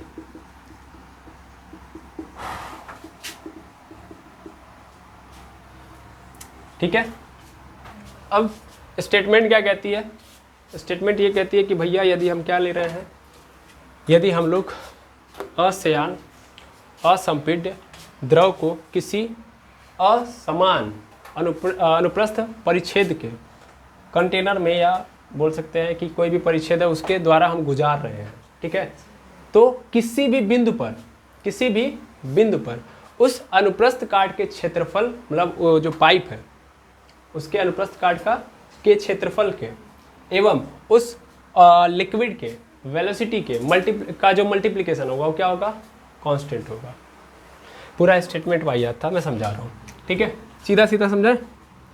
इसने बोला ना कि आप जो ले रहे हो, जो पाइप ले रहे हो, उसके क्रॉस सेक्शन क्या है, डिफरेंट है। क्रॉस सेक्शन क्या है, डिफरेंट। मेनली ऐसे है क्रॉस सेक्शन, ऐसा, ठीक है, ऐसे ऐसे कहानी चल रहा है, ठीक है। और इस क्रॉस सेक्शन से पाइप जा रहे हैं, मतलब पानी जा रहा है, लिक्विड मतलब पानी जा रहा है। तो ध्यान से देखो, इधर क्या है, क्रॉस सेक्शन का एरिया ज़्यादा है, इधर क्या है, क्रॉस सेक्शन का एरिया कम है। ये जो इक्वेशन होता है वो ये बता रहा होता है कि भाई जितना पानी इधर से जाएगा उतना ही पानी उधर से निकलेगा, मतलब जितना पानी इधर से अंदर जाएगा उतना ही पानी बाहर निकलेगा। समझ पा रहे हैं? ये तो सबको पता है, पूरी दुनिया जानती है। ये पूरी दुनिया जो जानती है वो इस इक्वेशन के कारण जानती है। मतलब ये इक्वेशन आज तक हम लोग नहीं जान रहे थे, इसका हम लोग ये बात नहीं जान रहे थे, नहीं बिल्कुल पहले से जान रहे थे, लेकिन वही बात को अब हम लोग एक इक्वेशन के रूप में लिखेंगे। समझ पा रहे हैं कि भाई इधर से जितना पानी जाएगा उतना ही पानी इधर से बाहर निकलेगा, ठीक है, क्लियर है? जितना पानी इधर से जाएगा उतना ही पानी इधर से बाहर निकलेगा। और सुनिएगा थोड़ी बात को, एक पर्टिकुलर टाइम पे, अगर मैं यूनिट टाइम में ले रहा हूँ तो यूनिट टाइम में जितना पानी जाएगा उतना ही यूनिट टाइम में पानी निकलेगा, ये कहने का मतलब है। विदाउट टाइम के रिस्पेक्ट में नहीं कर सकते आप। समझ पा रहे हैं? यानी 1 सेकेंड के अंदर जितना पानी इधर से गया 1 सेकेंड में उतना ही पानी इधर से निकलेगा। समझे जो मैं बोलना चाह रहा हूँ? क्या बोलना चाह रहा हूँ मैं? ये क्रॉस कोई पाइप है, पाइप का एक सिरा जिधर से पानी जाएगा और ये दूसरा सिरा जिधर से पानी निकलेगा, ठीक है। अब इधर से पानी जा रहा है तो 1 सेकेंड में जितना पानी इसके अंदर एंट्री लिया उतना ही पानी इधर से क्या होगा, निकलेगा, ये कहने का मतलब है। और इसी चीज़ को आप आगे बढ़ाओगे तो वो जो स्टेटमेंट है वो आपको मिल जाएगा। बट कंडीशन ये फॉलो करनी है कि जो लिक्विड होना चाहिए नॉन विस्कस होना चाहिए और इनकम्प्रेसिबल होना चाहिए, स्ट्रीमलाइन फ्लो होना चाहिए, और चौथी बात बवंडर नहीं आना चाहिए, है ना। नॉन विस्कस देखिए, तो हम यहाँ पे उसकी देखो, अगर हमने ये मान लिया कि क्या विस्कस फोर्स है तो विस्कस फोर्स के कारण हमको पता है कि यहाँ पे क्या होगा, ये जिस स्पीड से जाएगा उसी स्पीड से बाहर नहीं निकल पाएगा। सॉरी, जिस स्पीड से जाएगा वो तो ऐसे भी उसी स्पीड से नहीं निकलेगा। मेनली क्या होगा कि ये जो फ्लो है वो क्या हो जाएगा, चेंज हो जाएगा। समझ पा रहे हैं? जब ये इसके ऊपर रगड़ खाएगा तो जो वेलोसिटी होनी चाहिए, अभी हम मान ही नहीं रहे, एज्यूम ही नहीं कर रहे हैं कि बीच में कोई फोर्स है जो इसको रोकने का भी काम करेगी, तब हम ये बातें कह सकते हैं। समझ पा रहे हैं? मेनली लिक्विड यानी पानी के अंदर ये जो विस्कस फोर्स होता है बहुत कम होता है, इसलिए हम रेयर चांस में इसको क्या कर दे रहे हैं, हटा दे रहे हैं, नेग्लेक्ट कर दे रहे हैं। समझ पा रहे हैं? जिसकी डेंसिटी ज़्यादा होती है, पानी की डेंसिटी बहुत क्या है, कम है, तो इसके अंदर विस्कोसिटी भी क्या होगी, कम होती है। जितना ज़्यादा डेंसिटी होता है उतना ज़्यादा श्यानता लगती है, ठीक है ना, श्यान बल उतना ही ज़्यादा लगेगा। तो पानी की डेंसिटी क्या है, कम है, तो वैसे ही श्यान बल क्या होगा, कम। तो उससे बढ़िया ना ले तो ज़्यादा बढ़िया हम फील कर पाएंगे। दूसरा कुछ हाई डेंसिटी वाला ले, हाँ, तब चीज़ें चेंज होंगी, हाँ, तब वहाँ पे इफेक्ट होगा। भाई मैंने बोला ना ये अजम्पशन है ना, ऐसा नहीं है कि आप हमेशा इसको इसी पे लेके चल पाओगे। हर जगह पे चीज़ें नहीं फॉलो करती। एक नियम बना है तो ज़रूरी नहीं कि वो सबके लिए हो, सभी उसको फॉलो करें, सब फॉलो नहीं करेंगे। हमने पहले ही बताया कि भाई पानी जब मोशन करेगा तो 100% विस्कोसिटी आएगी, लेकिन ये जो बातें लिखी गई हैं उनको नज़रअंदाज करते हुए लिखी गई हैं। अगर हम उनको भी इसमें डाल देंगे तो चीज़ें क्रिटिकल हो जाएंगी हमारे लिए समझने में। समझ पा रहे हैं? इसीलिए हम इनको हटा रहे हैं। समझ पा रहे हैं? और सोचिए इनको हटाने के बाद भी हम जो रिजल्ट पाते हैं वो रिजल्ट लगभग जगहों पे क्या होता है, फॉलो करता है। समझ पा रहे हैं? आया ना? इसका मतलब समझ पा रहे हैं? इसका मतलब ये है कि जो विस्कस फोर्स है वो इफेक्ट तो डालता है, लेकिन उस कदर इफेक्ट नहीं डाल पाता है जिस तरीके का इफेक्ट होता है। ऐसा होता कि मान लीजिए रिजल्ट निकाला मैंने और कल के डेट में प्रैक्टिकली जब मैं देखने जा रहा हूँ तो पानी के अंदर विस्कस फोर्स क्या है, बहुत ज़्यादा है, तो ये जो पूरी बात होगी वो क्या हो जाएगी, फेल हो जाएगी ना। तब तो फेल हो गया, तो फिर हम इसको पढ़ ही क्यों रहे हैं। लेकिन प्रैक्टिकली हमने भी देखा है, दैट मीन्स ये जो इक्वेशन दिया गया है, ये इक्वेशन इन बातों को लेके दिया गया कि नहीं होना चाहिए। फिर जब हम ये इक्वेशन इन बातों को नेग्लेक्ट करते हुए जब निकाल के लेके आते हैं, फिर जब प्रैक्टिकल करते हैं तो प्रैक्टिकल के बाद जो रिजल्ट मिलता है हमको वो लगभग क्या होता है, इक्वल होता है, सेम होता है। तो हम क्या करते हैं, इसीलिए इसको हटा देते हैं। अगर हमने थोड़ा सा भी इसको लिया तो वो जो रिजल्ट निकल के आ रहा है वो क्रिटिकल हो जाएगा हमारे लिए, तो फिर जो फॉलो करवा पा रहे हैं वो भी नहीं करवा पाएंगे। समझ पा रहे हैं? तो इसीलिए ये सोचा गया कि यार इजी कैसे बनाया जाए, तो इसको हटा ही देते हैं। समझ पा रहे हैं? जहाँ पे जरूरत होगी फिर बुला लेंगे उसको। क्लियर है? समझ में आया ना? ठीक। अब समीकरण समझ में आ रहा है? समीकरण क्या कह रहा है? मेनली ये बात कर रहा है कि जितना पानी पर सेकंड में जा रहा है उतना पानी बाहर निकल रहा है। समझ में आ रहा है? जितना पानी इधर से जाएगा उतना ही पानी आएगा। अगर मैं सीधी सीधी बात बोलूं तो जितना पानी जाने का मतलब जितना वॉल्यूम इन होगा उतना ही वॉल्यूम आउट होगा। यस और नो? जितना वॉल्यूम इन उतना वॉल्यूम आउट। कोई दिक्कत? तो देखिए एक्चुअल में क्या हुआ कि थोड़ा स्टैंड वेरी कर गया है, ठीक है, किसी कारण बस चूहा आ गया नीचे। तो यहाँ पे मैंने बोला कि जितना वॉल्यूम इन होगा उतना ही वॉल्यूम आउट होगा, ठीक है।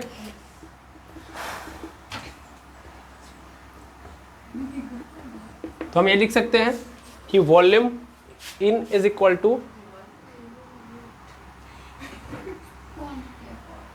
वॉल्यूम आउट, ठीक है। चलिए कोई दिक्कत नहीं। अब चलिए समझते हैं हम लोग कि जितना पानी अंदर जाएगा उतना ही पानी बाहर आएगा, ठीक है। चलिए अब हम थोड़ा सा डिक्लेयर करते हैं चीज़ों को। ये तो कहानी हटा दो अभी। मेनली ये समझो कि भाई ये जो नली का ये वाला जो सिरा है ये कैसा है? चौड़े भाग का है। दैट मीन्स इसका क्रॉस सेक्शन कुछ और होगा, क्रॉस सेक्शनल एरिया है ना। और ये क्रॉस सेक्शनल जिधर से निकल रहा है, आउट हो रहा है पानी, बाहर जा रहा है, उसका क्रॉस सेक्शनल एरिया क्या है? A2 है, ठीक है। अब आप ये जरूर फील कर पाओगे कि यहाँ पे जब ये रहेगा, दैट मीन्स इधर से जब इन कर रहा होगा तो जो वेलोसिटी से इन करेगा सेम वेलोसिटी से बाहर नहीं निकलेगा। पहली बात, यहाँ पे इसकी वेलोसिटी क्या रहेगी? इसकी वेलोसिटी मैं मान लेता हूँ v1 है। क्या है? v1। और बाहर जब निकल रहा है तो क्या है? v2 है, ठीक है। अब मैं ये देख रहा हूँ कि 1 सेकेंड के अंदर कितना पानी इधर से जा रहा है। समझ पा रहे हैं? ये तो मुझे समझ में आ गया कि भाई ये जो नली लिया है जिसका चौड़ा सिरा उसका क्रॉस सेक्शनल एरिया कितना है? A1 है। जबकि A2 क्या है? A2 दूसरा सिरा जैसे से पानी निकल रहा है उसका क्रॉस सेक्शनल एरिया है। पानी एंट्री जब ले रहा है तो किस वेलोसिटी से ले रहा है? v1 वेलोसिटी से। बाहर आ रहा है तो v2 वेलोसिटी से। एक बात बताओ, अगर मैं ये पता करना चाहूँ कि 1 सेकेंड के अंदर कितना पानी एंट्री मार रहा है, समझ पा रहे हैं? यानी कितनी लेंथ अंदर जा रही है, सीधी सीधी बात बोल सकता हूँ मैं, हाँ या ना। तो मैं मान लेता हूँ कि 1 सेकेंड में, 1 सेकेंड मतलब मैंने 1 सेकेंड भी हटा दिया, मैं सीधा सीधा बोल सकता हूँ कि मैंने टी टाइम लिया। कितना टाइम लिया? T time. तो टी टाइम में इतना पानी अंदर जा रहा है तो टी टाइम में इतना पानी बाहर आएगा, हाँ या ना। इतना पानी आएगा। क्या दोनों की लेंथ सेम होगी? क्या दोनों की लेंथ सेम होगी? नहीं, टाइम सेम है जाने का और आने का। जितने टाइम में पानी अंदर इतना जा रहा है उतने ही टाइम में इतना पानी बाहर आ रहा है, हाँ या ना। तो एक बात समझो। क्या समझे सर? टाइम तो सेम है दोनों जगहों पे। एक बात समझना, हम लोगों ने पढ़ा कि वेलोसिटी इज इक्वल टू क्या होता है? डिस्टेंस अपॉन टाइम होता है, हाँ या ना। अगर मैं टाइम्स का मल्टीप्लाई वेलोसिटी में कर दूं तो v into T is equal to क्या हो जाएगा? मेरा डिस्टेंस मिल जाएगा, हाँ या ना। एक डिस्टेंस निकालना है तो वेलोसिटी इंटू टाइम कर दूं। वैसे यहाँ पे मैं कर सकता हूँ, क्या कर सकता हूँ? तो ये मुझे क्या दे देगा सर? मुझे v1 इंटू टी ये बता देगा कि टी टाइम में कितनी लेंथ या कितना पानी अंदर जा रहा है। कितना पानी, दैट मीन्स ये कभी मत बोलिएगा कितना पानी। कितना पानी तो वॉल्यूम बता रहा है, यानी कितनी लेंथ अंदर जा रही है, ठीक है। और यहाँ पे जो लेंथ निकल रही होगी वो v2 है। ध्यान देना, यहाँ की लेंथ और यहाँ की लेंथ सेम नहीं है। यहाँ पे लेंथ L1 है, यहाँ पे लेंथ L2 है। सीधी बात है ना। सेम लेंथ का पानी अंदर नहीं जाएगा और सेम लेंथ का पानी बाहर नहीं आएगा, अलग अलग होगा, ठीक है। तो v1t लेंथ है इधर और L2 मतलब यहाँ पे हो जाएगा v2t। यस और नो? क्लियर है कि नहीं है? और ये v1t क्या है? L1 है। आई होप समझ में आ गया होगा। ये L1 है, ठीक है। अब एक बात बताओ, अगर मैं L1 इंटू A1 कर दूँ, L1 इंटू A1 तो क्या मुझे देगा ये? सर कितना पानी अंदर जा रहा है ना। और अगर मैं L2 इंटू A2 कर दूँ तो मुझे क्या पता चल जाएगा? कितना पानी बाहर जा रहा है, ठीक है। क्लियर है? बिल्कुल यही तो लिखा गया था यहाँ पे कि volume in is equal to volume out. जितना पानी अंदर जाएगा उतना ही पानी बाहर आएगा। तो क्या मैं उनकी जगह पे ये लिख सकता हूँ? बिल्कुल sir, L1 into A1 is equal to L2 into A2 लिख सकता हूँ। बिल्कुल। L1 की वैल्यू क्या है सर? L1 की वैल्यू है v1t, है ना, into A1 is equal to L2 की वैल्यू कितनी है? v2t into A2। T दोनों के पास है तो T से T कैंसिल, क्या आ गया मेरे पास? तो रिजल्ट मेरे पास आ गया sir A1V1 is equal to A2V2, है ना? क्या नजर आ गया? ये रिजल्ट नजर आ गया। ये पहले V को इस तरह कर लो, नहीं तो कंफ्यूज रहोगे। ठीक है,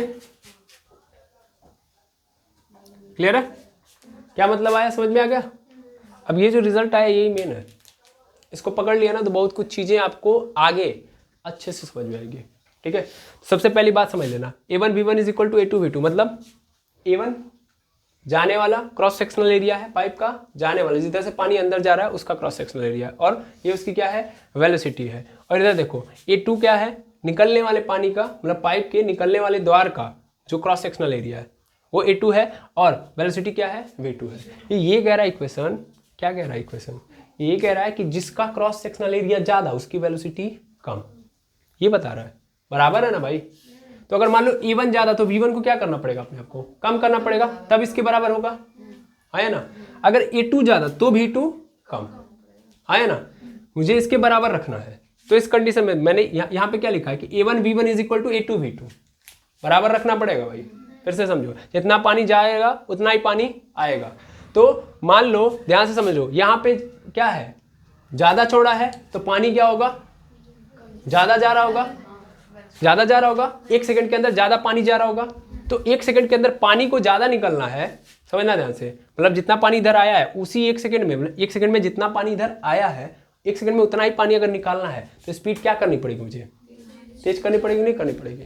दो व्यक्ति हैं, दोनों लोगों को क्या करना है? सेम जगह पहुंचना है, लेकिन दोनों के रास्ते क्या हैं? अलग अलग। एक को छोटे रास्ते से जाना है और एक को बड़े रास्ते से जाना है, मतलब लंबे रास्ते से, ऐसे मैं बोल सकता हूँ। यहाँ पे देखना, ये एक स्ट्रेट रास्ता है, एक ऐसे एक रास्ता है। ठीक है, अब समझना ध्यान से। एक व्यक्ति है राजू, इधर से जाएगा, वो स्ट्रेट वाले से जाएगा, ठीक है। और दूसरा है मोहन, वो कैसे जा रहा है? घुमावदार वाले रास्ते से जा रहा है।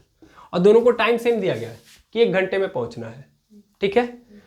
तो राजू को 1 घंटे में पहुंचना है, तो राजू 1 घंटे में पहुंचेगा तो किस स्पीड से पहुंचेगा? मान लेता हूं कि x स्पीड से, x किलोमीटर पर आवर की स्पीड से गाड़ी चलाते गया है, ठीक है। और मोहन को भी क्या करना है? उसी 1 घंटे में पहुंचना है, तो इसकी स्पीड x तो नहीं होगी, इसकी कितनी होगी? y किलोमीटर पर आवर होगी, हाँ या ना। यानी 1 घंटे में इसने कितना किया होगा? y किलोमीटर, और इसने 1 घंटे में कितना किया होगा? x kilometre. करना तो दोनों को एक ही है, लेकिन ये मतलब नहीं मैं स्पीड लिखा हूँ, ठीक है। ये मैं समझाना चाह रहा हूँ, इस स्पीड से चला होगा। इनमें से किसकी स्पीड ज्यादा रही होगी और किसकी स्पीड कम? भाई राजू के पास 1 घंटा था, कम रास्ता था, तो उसने आराम से तय किया होगा, यानी उसकी स्पीड नॉर्मल रही होगी। लेकिन मोहन की स्पीड क्या रही होगी? ज्यादा, है ना। कम समय में ज्यादा अगर दूरी तय करनी है तो स्पीड क्या करनी है? मुझे क्या करनी पड़ेगी? ज्यादा करनी पड़ेगी, है ना। और अगर समय है जो उसमें हमको दूरी तय करनी है, मतलब कम समय में कम ही दूरी तय करनी है, तो स्पीड भी क्या रखूंगा मैं? कम। यहाँ पे क्या है? 1 सेकंड में मुझे ज्यादा ऑप्शन मिल रहा है अंदर जाने का, और यहाँ पे 1 सेकंड में मुझे कम ऑप्शन यानी छोटा द्वार मिल रहा है बाहर आने का, ठीक है। तो यहाँ पे पानी क्या होगा? ज्यादा स्पीड से आएगा, ताकि 1 सेकंड में जितना पानी इधर एंट्री किया है उतना निकल पाए, है ना। यानी यहाँ से जब निकलेगा तो पानी का प्रेशर क्या होगा? प्रेशर मतलब वेलोसिटी, वेलोसिटी क्या होगी? ज्यादा, जबकि यहाँ पे वेलोसिटी क्या होगी? कम। समझ पा रहे हैं? तो इस इक्वेशन ने जानते हैं जो बात सिखाई वो क्या सिखाई कि अगर एक पाइप है, उस पाइप में अगर कहीं भी चौड़ा भाग नजर आ रहा है, उस पाइप का जो चौड़ा भाग हो वहां पे वेलोसिटी क्या होगी? कम, और जहां पे पतला भाग होगा वहां पे वेलोसिटी क्या होगी? ज्यादा। इस इक्वेशन ने जो सिखाया है वो सबसे मोस्ट इंपॉर्टेंट बात यही है कि अगर ध्यान से समझना, अब समझना, तुम चाहते हो क्या एक ऐसा फ्लो जिसमें फ्लूइड जो है कंटिन्यूअस, लिक्विड जो है कंटिन्यूअस फ्लो कर पाए, और तुमने जो पाइप ली है वो क्या है? वो सेम एरिया की नहीं है। समझ पा रहे हैं? कैसी है? डिफरेंट एरियाज की है। एक ओर से जिधर से पानी इंटर कर रहा है उधर का एरिया कुछ और है, और जिधर से निकल रहा है उधर का एरिया कुछ और है। तो याद रखना, उस कंडीशन में जो पानी होगा, जो लिक्विड होगा, वो जब जाएगा तो कम वेलोसिटी से जाएगा, लेकिन आएगा तो ज्यादा वेलोसिटी से आएगा, तभी वो अपने फ्लो को कंटिन्यूअस रख सकता है। समझ पा रहे हैं? यानी अगर आप कंटिन्यूअस फ्लो चाहते हो लिक्विड के अंदर तो इस कंडीशन को मानना पड़ेगा। समझ पा रहे हैं कि नहीं समझ पा रहे हैं? आई होप क्लियर हो गया होगा कॉन्सेप्ट। ये बातें बोली गई हैं। कैसे कैसे आई हैं समझ में आ गया? हम चाहते तो थोड़े से में भी काम कर सकते थे, है ना? ऐसा नो, इसको इजी भी बनाया जा सकता है, इसको टफ भी बनाया जा सकता है, लेकिन समझने की बात है। मैंने यहाँ पे क्या किया, मैंने कुछ ज़्यादा नहीं किया है, ठीक है ना? कंटिन्यूअस फ्लो का कंडीशन ये है भाई कि जितना पानी अंदर जाएगा उतना ही पानी बाहर आना चाहिए 1 सेकेंड के अंदर। पर्टिकुलर टाइम में जितना पानी अंदर गया, पर्टिकुलर टाइम में उतना ही पानी अगर बाहर आ रहा है, जिसका मतलब फ्लो कैसा है? कंटिन्यूअस है। अदरवाइज क्या है? डिसकंटिन्यूअस है। हमको कैसा फ्लो चाहिए? इसलिए मैंने ये लिख दिया, अपने मन से नहीं लिखा, ये इक्वेशन नहीं बोला था, एक्चुअल में ये बोला था कि कंटिन्यूअस फ्लो चाहिए, तो कंटिन्यूअस फ्लो की कंडीशन है ये। समझ पा रहे हैं ना? इसलिए मैंने शुरुआत में नहीं बताया, अभी मैं बता रहा हूँ कि एक्चुअल में ये जो बात लिखी गई है ये किस लिए है? कंटिन्यूअस फ्लो कराने के लिए। यानी अगर कोई लिक्विड है, अगर वो चाहता है कंटिन्यूअस फ्लो कर रखना, यानी अगर आप खुद चाहते हो ये चेक करना कि ये जो फ्लो हो रहा है लिक्विड का वो कंटिन्यूअस है कि नहीं है, तो सिर्फ आपको ये देख लेना है कि जितना वॉल्यूम इंटर किया है लिक्विड का उतना ही वॉल्यूम बाहर जा रहा है कि नहीं। अगर नहीं तो फिर इसका मतलब है कंटिन्यूअस फ्लो नहीं है, और अगर बराबर है तो इसका मतलब फ्लो कंटिन्यूअस है। क्लियर है? और इसी बात को मैंने इसमें कन्वर्ट कर दिया और कुछ नहीं किया है, ठीक है? और इस बात ने ये हमको समझा दिया, क्या समझा दिया? कि भैया अगर एरिया किसी भी कंटिन्यूअस फ्लो वाले पाइप के अगर आप एरिया ले रहे हैं तो अगर एरिया ज़्यादा है तो वहाँ पे वेलोसिटी क्या रहेगी? कम, और अगर एरिया कम है तो वेलोसिटी क्या रहेगी? ज़्यादा। ठीक है? तो इसी बात को किताबों ने क्या लिखा है कि भैया जो द्रव का वेग होता है वो संकीर्ण भागों में क्या होता है? ज़्यादा होता है, और चौड़े भाग में क्या होता है? कम होता है। ठीक है? बस इतना रिजल्ट है। इसमें पूरी बात को यहाँ पे मिटा के जो मेन बात है उसको लिख दे रहा हूँ। ठीक है? ये तो इसे प्रूफ किया गया है। ठीक है? चलिए देखिएगा, यहाँ पे लिख लीजिएंगे कि फॉर कंटिन्यूअस फ्लो,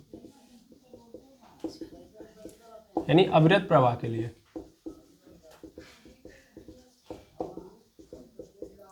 कि V in is equal to V out होना चाहिए, पहली बात। ठीक है?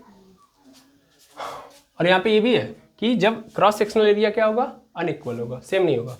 पहला रिजल्ट तो ये निकल आ गया। दूसरा result A1 V1 is equal to A2 V2, ये क्या बता रहा है भैया?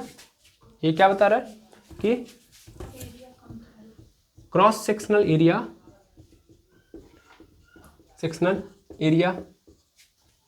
कम तो वेलोसिटी ज़्यादा। ठीक है? And cross sectional area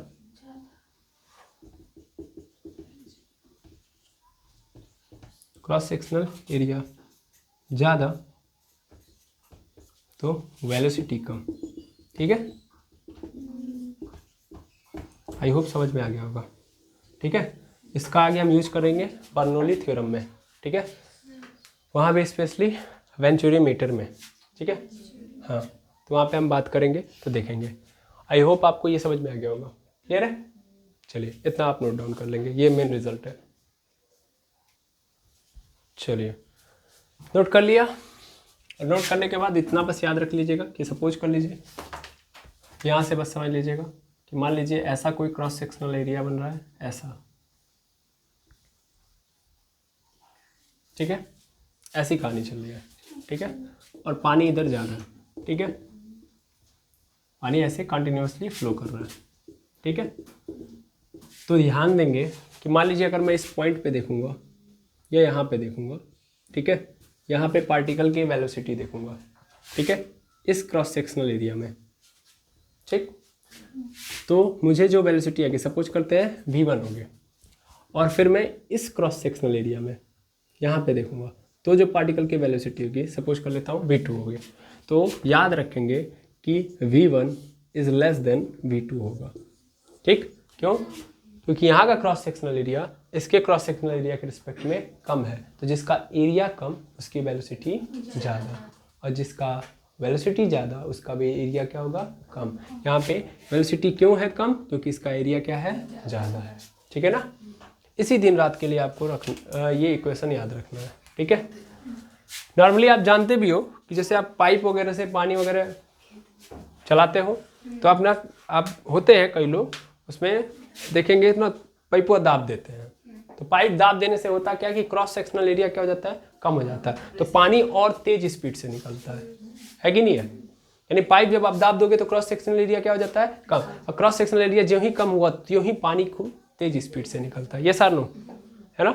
normally आप लोग तो कार वॉश वगैरह कर रहे होंगे तो वहाँ पे आप देख रहे होंगे कि आप लोग क्या करते हैं कि जब देखते हैं कि मिट्टी वगैरह ज़्यादा है तो उसलिए क्या करते हैं, आप पाइप थोड़ा सा दबा देते हैं। पाइप दबाने से क्या होता है कि क्रॉस सेक्शनल एरिया आपने कम कर दिया तो पानी की स्पीड बहुत तेज हो गई, तो पानी बहुत स्पीड से उस कचड़े के ऊपर, उस मिट्टी के ऊपर क्या होगा, टकराएगा और फोर्स लगाएगा, है कि नहीं है। तो ये कहानी चलती है, क्लियर है। चलिए अच्छी बात है। अब हम मेनली इसके बाद जब बात करेंगे तो हमारे पास नेक्स्ट टॉपिक है हमारे बुक के अंदर, और वो है दीजिए कि भैया कितनी एनर्जी होती है एक फ्लोइंग वाटर के अंदर। अब हम ऊर्जाओं की बात करेंगे, ठीक है ना।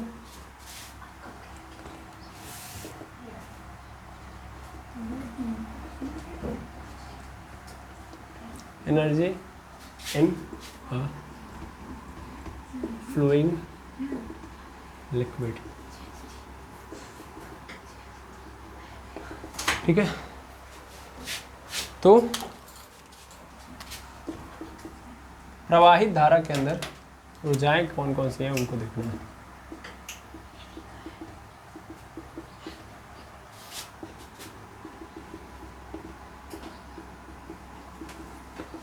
मेनली आपको क्या पता है, अगर मान लीजिए एक बॉडी मोशन कर रही है, क्या कर रही है, मोशन, तो अगर मोशन कर रही है तो उस कंडीशन में मार्कर चल ही नहीं रहा, छोड़िए जाने दीजिए।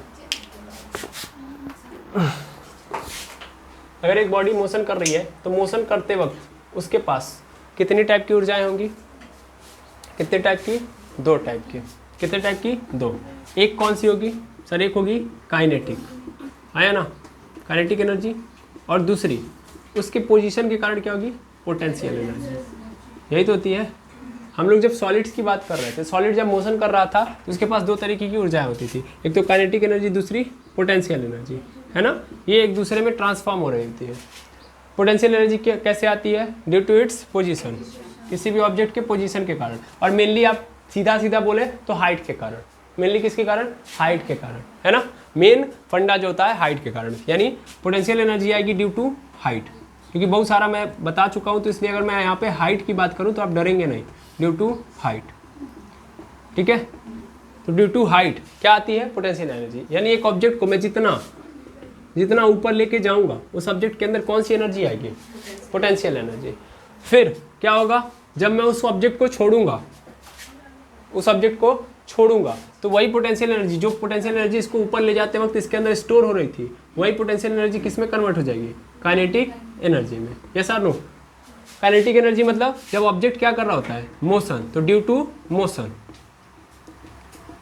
तो इसमें हाइट बढ़ाओगे तो पोटेंशियल एनर्जी क्या हो रही होगी, बढ़ रही होगी, इसके अंदर स्टोर हो रही होगी ऑब्जेक्ट के अंदर। और जब आप मोशन कराओगे तो वही पोटेंशियल एनर्जी किस में कन्वर्ट होगी, काइनेटिक एनर्जी में, और वही क्या होगी, खर्च हो रही होगी, ठीक है ना। तो काइनेटिक एनर्जी खर्च हो रही होती है, पोटेंशियल एनर्जी स्टोर हो रही होती है जब आप ऊपर ले जाते हो। जबकि काइनेटिक एनर्जी मोशन कराओगे तो 100% घटेगी, कम हो जाएगी, ठीक है ना। इसका ढक्कन पूरा फ्री हो गया है, ठीक है। लेकिन जब हम लिक्विड की बात करेंगे, किसकी बात करेंगे, लिक्विड, और ध्यान देंगे लिक्विड भी कैसा होगा, किसी हाइट पे होगा। लिक्विड भी अगर किसी हाइट पे है, एट अ हाइट, तो उस कंडीशन में हम ये ऑब्जर्व करेंगे कि एक्चुअल में लिक्विड के पास केवल और केवल दो टाइप की एनर्जी नहीं होती है। भाई दो तो होंगी। सबसे पहले काइनेटिक एनर्जी 100% होगी, क्योंकि यहाँ पे क्या हो रहा है, मोशन हो रहा है, लिक्विड क्या कर रहा है, मोशन कर रहा है, तो काइनेटिक एनर्जी होगी, बिल्कुल होगी। दूसरी कौन सी एनर्जी होगी, दूसरी सर पोटेंशियल एनर्जी होगी। और ये कैसी पोटेंशियल एनर्जी है, ग्रेविटेशनल पोटेंशियल एनर्जी है, ग्रेविटेशनल पोटेंशियल एनर्जी है। किसके कारण आती है भैया, हाइट के कारण, है ना। ग्रेविटेशनल पोटेंशियल एनर्जी किसके कारण आती है, मेनली हाइट के कारण, ठीक है। और तीसरे नंबर पे जो सबसे छुपी हुई आपको नजर आएगी ऊर्जा, वो है प्रेशर एनर्जी। कौन सी एनर्जी, प्रेशर एनर्जी। ये केवल और केवल किस में पाई जाती है, लिक्विड में, है ना। किस में पाई जाएगी? लिक्विड के अंदर, सॉलिड्स के अंदर नहीं। तो कितने तरीके की एनर्जी है? 3 तरीके की। काइनेटिक एनर्जी गतिज ऊर्जा, ग्रेविटेशनल पोटेंशियल एनर्जी यानी गुरुत्वीय स्थितिज ऊर्जा, और प्रेशर एनर्जी यानी दाब ऊर्जा। ठीक है, ये याद रखेंगे। अब आपके मन में आएगा सर ऐसे कैसे, 3 एनर्जी कहाँ से पाई जाएगी? क्योंकि हर चीज़ का कारण क्यों होता है ना, मतलब हर चीज़ का कारण क्यों होता है, क्योंकि आप जब तक क्यों करेंगे नहीं तब तक कारण पता नहीं चलेगा।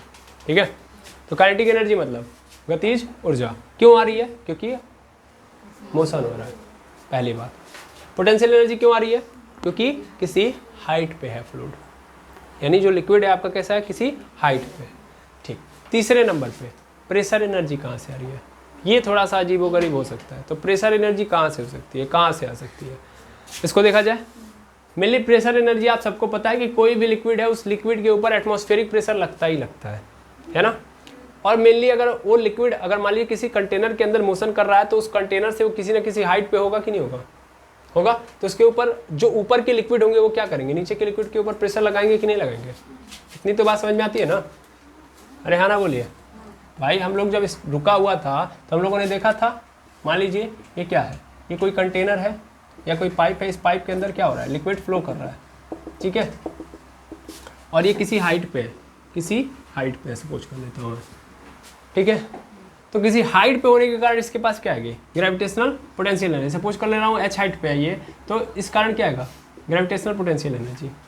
ठीक, मोशन कर रहा है, मोशन कर रहा है, तो इस कारण क्या आएगा? Kinetic energy. ठीक है, क्योंकि इस दुनिया में कोई भी मोशन संभव ही नहीं है जब तक काइनेटिक एनर्जी ना हो। लेकिन क्वेश्चन है मेरा कि पोटेंशियल प्रेशर एनर्जी कहाँ से आ रही है? चलिए पहले फील करा लेता हूँ, फिर प्रेशर एनर्जी देते हैं। ठीक है, प्रेशर एनर्जी फील करेंगे। आप लोग ठंडा वगैरह पीते होंगे? अरे वो तो नॉर्मल बात है कि नहीं? आप लोग जैसे ब्रांड वगैरह पीते होंगे, हम लोग का मेनली क्या होता है कि वो ठंडा आता है, कोका कोला या माउंटेन ड्यू ऐसे करके हम लोग पीते हैं। तो आप लोग भी ऐसे पीते होंगे। तो सपोज करिए आप कभी कभी देख रहे होंगे कि नॉर्मली आप जब ठंडे की कोल्ड ड्रिंक की जो बॉटल है उसको ओपन कर रहे हैं तो कोल्ड ड्रिंक एकदम शांत है अंदर का, है ना? एकदम शांत रहता है, कोई भी प्रॉब्लम क्रिएट करता है नहीं। ध्यान से समझिएगा। अच्छा, फिर कभी कभी आप क्या करते हो, सेम उसी का एक बार और दूसरी बार जब आप पी रहे हो, सपोज करिए अभी पिया, 1 घंटे बाद फिर पी रहे हैं, तो सेम बॉटल लिया, 1 लीटर का स्प्राइट ले लिया और दूसरा भी 1 लीटर का स्प्राइट लिया। ठीक है, सेम तरीके से खोल के फिर पी रहे हैं, लेकिन देख रहे हैं कि इस वाले स्प्राइट बोतल के पहला वाला तो ठंडा शांत था, एकदम निकाला खोला पीना स्टार्ट, कुछ भी हलचल नहीं थी उस लिक्विड के अंदर। लेकिन कभी कभी आप देख रहोगे कि उसी बॉटल को जब आपने दूसरी बार खोला तो फिर देखा उसके अंदर तो हलचल है, जो ही खोला पूरा फ्लूइड कहाँ आ गया? बाहर। दैट मीन्स वो जो स्प्राइट यानी कोल्ड ड्रिंक थी वो कहाँ आने लगी? बाहर। ऐसा होता है, कई बार होता है। या आप ठंडे की बॉटल यानी कोल्ड ड्रिंक की बॉटल खोलते हो और लिक्विड जो उसके अंदर की कोल्ड ड्रिंक होती है वो कहाँ आने लगती है? बाहर। तो आखिर ऐसा क्यों होता है? ऐसा क्यों होता है भाई? अगर सेम फिनोमिना समझे, सेम तरीके से समझना भाई। बॉटल दोनों 1 लीटर की थी, है ना? सेम हाइट से ही खोल रहे होगे, ऐसा तो है नहीं कि इसको कहीं और से खोल रहे होगे, इसको कहीं और से खोल रहे होगे, है ना? तो भाई अगर देखा जाए तो दोनों बॉटल की पोटेंशियल एनर्जी तो सेम होगी ना? नहीं समझे सर? ऐसे मान लेता हूँ कि ऐसे बॉटल है, ठीक है, ये बॉटल है, यहाँ पे सेम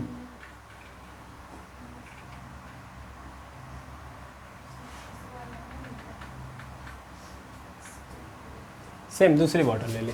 ठीक है, ये भी ज़मीन पे रख के खोल रहे हो, ये भी ज़मीन पे रख के खोल रहे हो, चलो ज़मीन पे रख दिया। तो इसके अंदर मान लेता हूँ पोटेंशियल एनर्जी क्या है? U1 है। इसके अंदर क्या है? U2 है। 100% U1 बराबर होगा U2 के, क्योंकि दोनों सेम हाइट पे है, दोनों सेम हाइट पे है। अब पोटेंशियल एनर्जी कब आएगी? जब हाइट आएगी।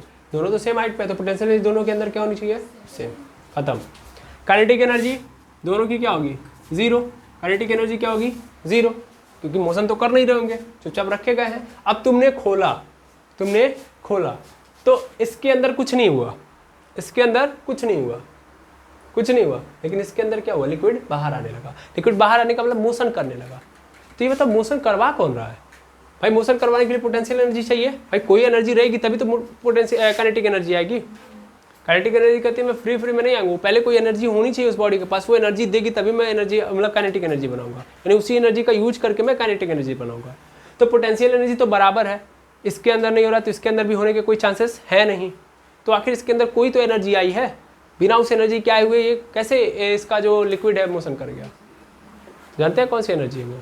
प्रेशर एनर्जी है ना। हो सकता है कि जब आपने बॉटल लिया होगा तो उसको हिला डुला दिया होगा, जब आपने हिलाया वगैरह होगा, ठीक है ना। ज़्यादातर ऐसे ही आप देखते होंगे, जब आप हिला देते हैं तो उसके अंदर क्या क्रिएट हो जाता है, एक प्रेशर जनरेट हो जाती है।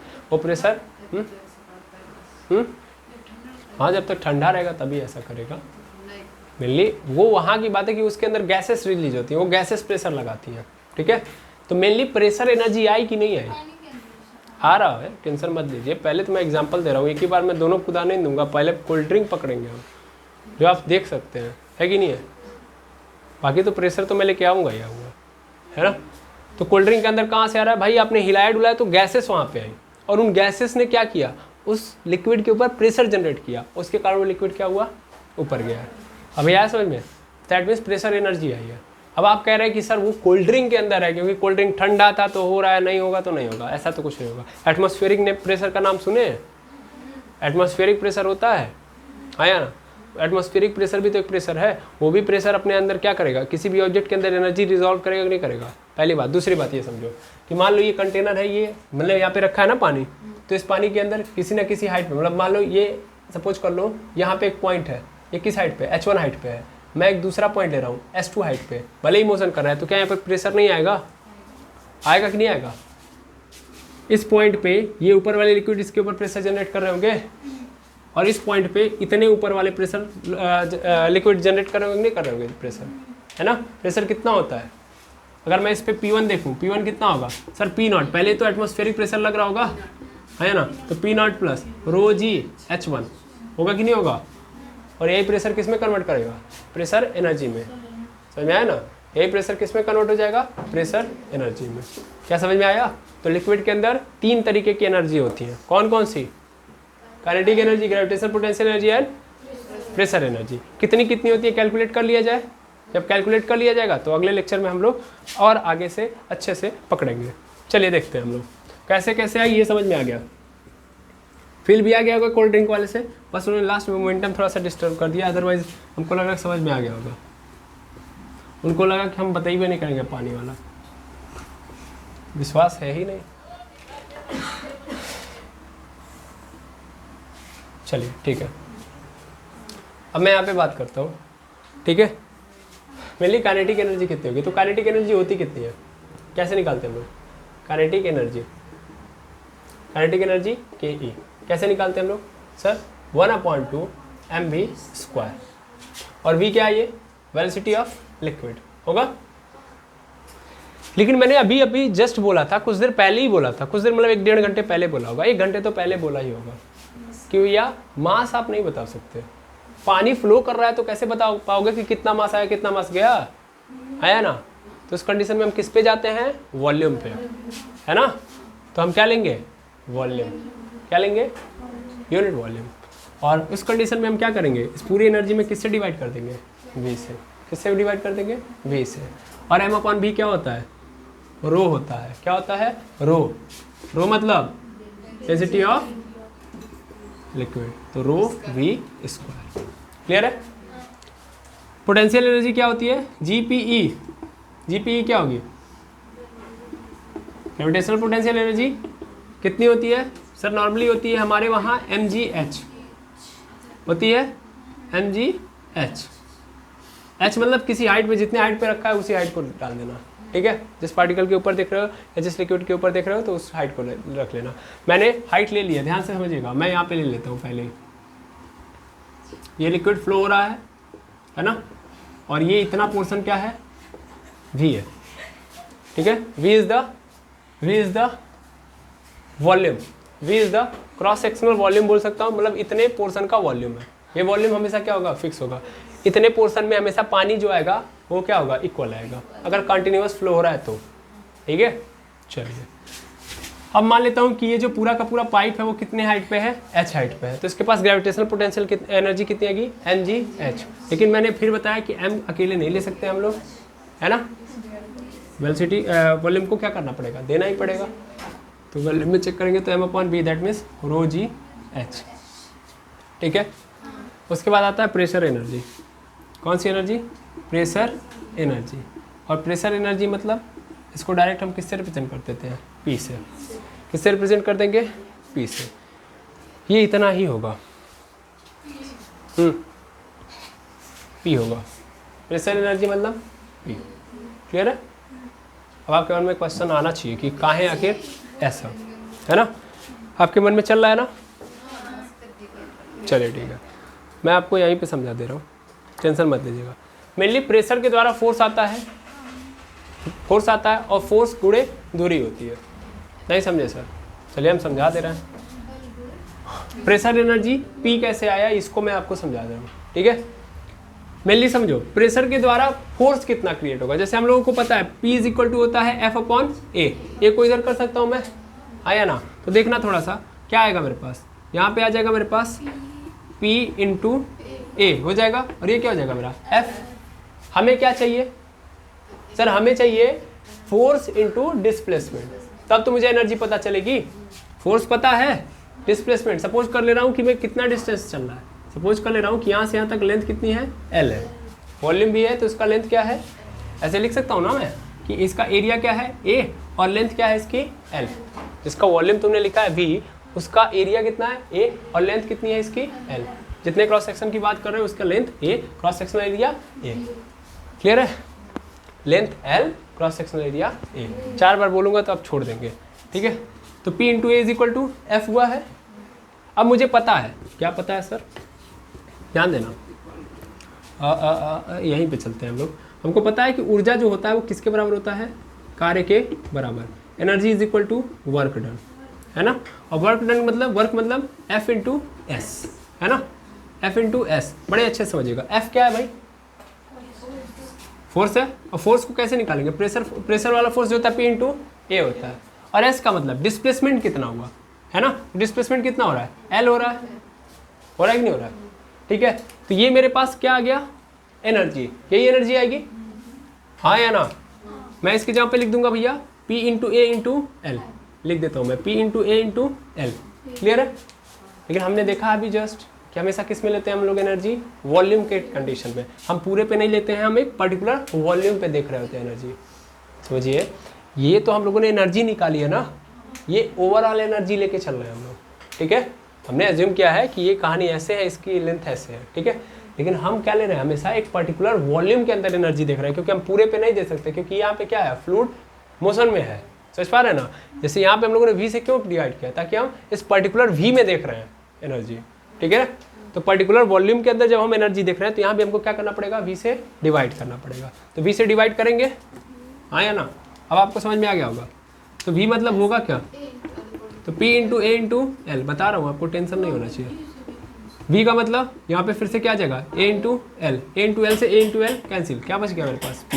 यानी प्रेशर एनर्जी क्या होगी, P। ठीक, तो pressure energy is equal to P आ गया। क्लियर है?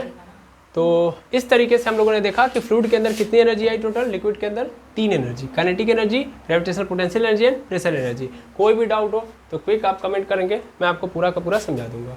तो अभी आज के डेट में, यानी आज के वीडियो में हम लोगों ने ये देख लिया कि भैया फ्लूइड डायनामिक्स क्या होता है, क्या पढ़ेंगे हम इसमें। फिर हम लोगों ने ये देख लिया कि क्या क्या कंडीशंस है फ्लूइड डायनामिक्स के। फिर हम लोगों ने फ्लो देख लिया लिक्विड्स का। फिर हम लोगों ने ये देख लिया कि इक्वेशन क्या है कंटिन्यूटी का, और उससे हम लोगों ने क्या सीखा कि भैया जिसका क्रॉस सेक्शनल एरिया ज़्यादा उसकी वेलोसिटी कम, जिसका क्रॉस सेक्शनल एरिया कम उसकी वेलोसिटी ज़्यादा, फ्लूइड की, लिक्विड की। अगर हम क्या चाहते हैं, कंटिन्यूअस फ्लो, ठीक है। और तीसरी बात हम लोगों ने ये सीख ली, तीसरी चौथी पाँचवीं पता नहीं कौन सी बात है, कि भैया प्रवाहित धारा के भीतर टोटल ऊर्जा कितनी होती है। तो 3 तरीके की ऊर्जा होती हैं, और इन्हीं 3 ऊर्जाओं को लेकर हम चलेंगे नेक्स्ट वाले क्लास में, जहाँ हम लोग देख रहे होंगे बर्नौली थ्योरम, जो एक बहुत ही महत्वपूर्ण थ्योरम है हम लोगों के लिए। तो उसको हम नेक्स्ट वीडियो के अंदर देखेंगे। आज के लिए इतना ही, मिलते हैं नेक्स्ट वीडियो के अंदर। Thank you very much एमर्स।